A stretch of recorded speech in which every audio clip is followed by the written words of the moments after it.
வடகிழக்கு பருவமழை நாட்டை உலுக்க உள்ளதால் நாடு முழுவதும் வெள்ள பேரிடர் மீதான எச்சரிக்கை மணி செயல்பட தயாராக இருப்பதாக துணை பிரதமர் டத்தோஸ்ரீ டாக்டர் அமர் ஜயீத் அமீடி கூறினார். வெள்ளத்தால் பாதிக்கப்படும் மக்கள் முன்கூட்டியே தங்களின் வீடுகளில் இருந்து வெளியேறுவதற்கு இந்த முன்னெச்சரிக்கை மிகவும் அவசியம் என அவர் தெரிவித்தார். நாட்டில் வெள்ளம் ஏற்படும் பகுதிகளை முன்கூட்டியே அடையாளம் காணுமாறு நாட்டிலுள்ள பாதுகாப்புத்துறைக்கு உத்தரவு பிறப்பிக்கப்பட்டுள்ளதாக கூறிய அவர், இதன் வழி வெள்ளத்தால் பாதிக்கப்பட்ட மக்கள் முன்கூட்டியே அங்கிருந்து பாதுகாப்பாக வெளியேற முடியும் என தேசிய வெள்ள பேரிடர் நிர்வாக குழுவின் தலைவரான அவர் தெரிவித்தார்.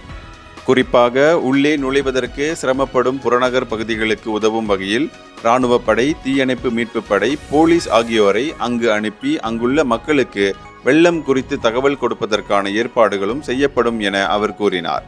முன்கூட்டியே எச்சரிக்கை மணி தொடர்பாக தகவல் கொடுப்பதற்கு மலேசிய ஆய்வுத்துறை தயார் நிலையில் இருக்கும். அதேவேளையில் ஆற்று நீர் அபாய கட்டத்தை அடைந்தவுடன் அங்கு எச்சரிக்கை மணி ஒலிப்பதற்கு தீயணைப்பு மீட்பு படை செயலில் இறங்கும் எனவும் அவர் கூறினார். இந்த சிறப்பு கருவி மின்சாரத்தை பயன்படுத்தாது. காரணம், வெள்ள பேரிடரின் போது மின்சார தடையால் அது இயங்காமல் போகலாம். எனவே அதற்கு சூரிய ஒளி சக்தி அல்லது பேட்டரி பயன்படுத்தப்படும் என்றார். இந்தியர்களின் இதய குரல் மக்களோசை.